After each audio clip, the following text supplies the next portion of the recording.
The following opinions are solely those of BoatTEST.com and its test captain.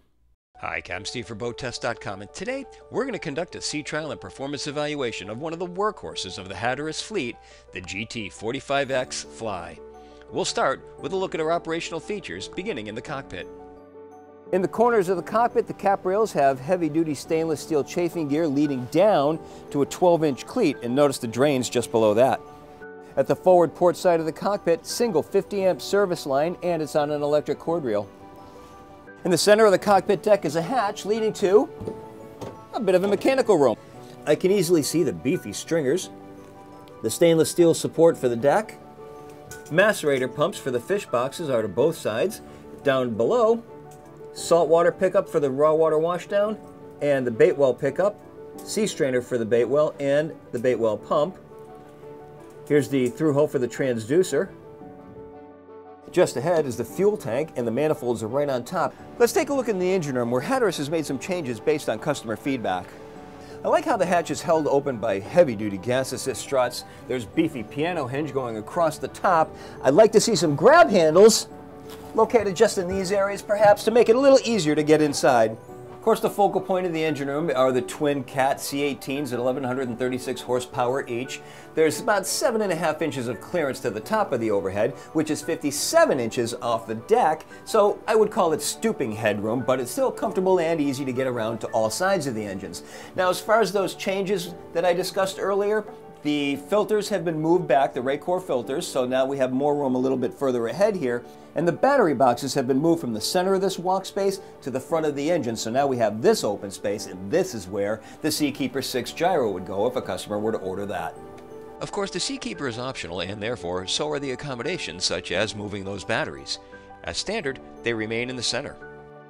With the additional structural requirements in place to support a pair of Seakeeper 6 gyros, plus the full Flybridge package, the empty weight of this boat is at 53,400 pounds, 3,700 pounds over the express version of the boat. Continuing a look around the engine room, as I look at the starboard bulkhead, I see nice and neat, orderly runs. Everything is labeled properly. Very nice installation done by Hatteras.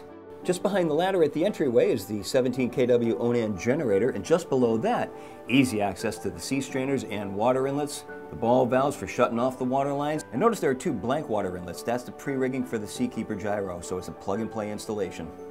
3 steps up from the cockpit deck is the helm deck. Let's take a look. Taking a look at the lower helm, going from left to right, the Hatteras alarm panel, VHF, a Furuno tri-data display, Fusion stereo, the Garmin autopilot. Here's the controller for the Zipwick Interceptor trim tabs. These offer increased performance, and the center wheel allows for an easy manual override. The engine start-stops, the side power bow thruster, 2 17-inch Garmin displays, the twin Cat displays, row of toggle switches for controlling all the electrical, Palm Beach controllers, stainless steel steering wheel, all on a nicely finished teak console. And I like how we have a clear view of the cockpit so that we can back down on a fish and stay in complete control. Now, as I said, there's one VHF radio with this panel. I like to have 2, especially when tournament fishing. You need to talk to the other fishermen, plus you got to be in your secret squirrel channel with your buddies. So the way we work around that is we've got a VHF microphone over on one side, and on the other side, it's a smart microphone that's a slave to the VHF up on the flying bridge. So in that manner now we have 2 VHF radios at each helm station. Hard not to be impressed with this massive single-piece front windshield, and thankfully there are defrost vents underneath. The Flybridge is accessed from stairs to the starboard side of the cockpit. Let's take a look.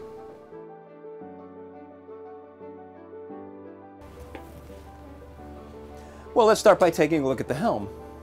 The panel consists of a VHF over on the left-hand side, the Furuno tri-data display, Garmin autopilot, automatic trim tab control with a manual override, side power bow thruster control, 17-inch panel up above, teak console housing toggle switches, Palm Beach controllers over on the sides, stainless steel wheel in the middle, and its position also gives me a good view of the cockpit so I can back down on a fish. Over on the left, we flip up a panel, and there's the Hatteras alarm system and the Cat engine start-stops. The console also has VHF microphones to both sides. The helm seats are comfortable, but I'd like to see flip-down footrests.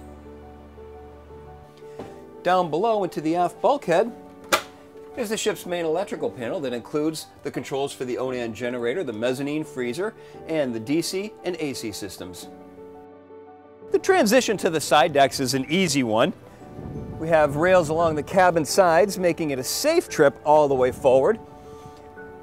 Rails come up along the side, and then as we make our way to the ground tackle, we have a pulpit-mounted anchor, chain going through the Maxwell windlass.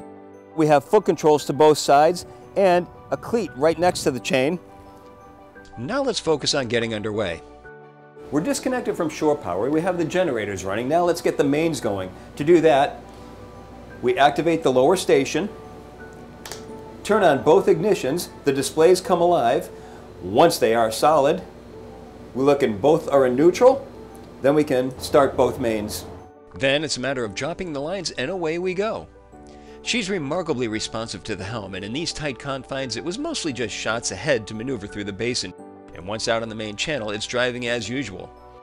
Trolling valves are effective and take our idle speed from 7.2 knots to 3.1. Once into the inlet and beyond, it quickly became apparent that the 25-knot winds were kicking up seas that would make getting reasonable performance numbers problematic. But it did show us that the GT45X does handle the conditions quite well.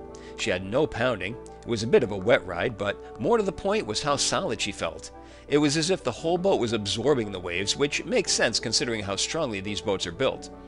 Coming around to the beam showed a more relaxed posture, of course, while the best of times were, not surprisingly, in the following seas. That's where we could really pick up the speed and let her run. No hint of the bow stuffing, and of course a much drier ride. Now, given that we couldn't get our own numbers, let's look at what the team at Hatteras report. With a full load of fuel, they topped out at 40.8 knots. 2,000 RPM put the 1136 horsepower Cat C18s at the recommended cruise setting of 80% load and 36 knots.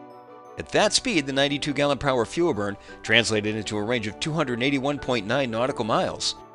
Interestingly, the efficiency of the hull is highlighted in the difference of only 1/10 of a nautical mile per gallon between full speed and all other throttle settings, so in effect, we can really set the speed based on the prevailing conditions. And coming back into the marina basin was again a simple affair of using the separate sticks to control the 45.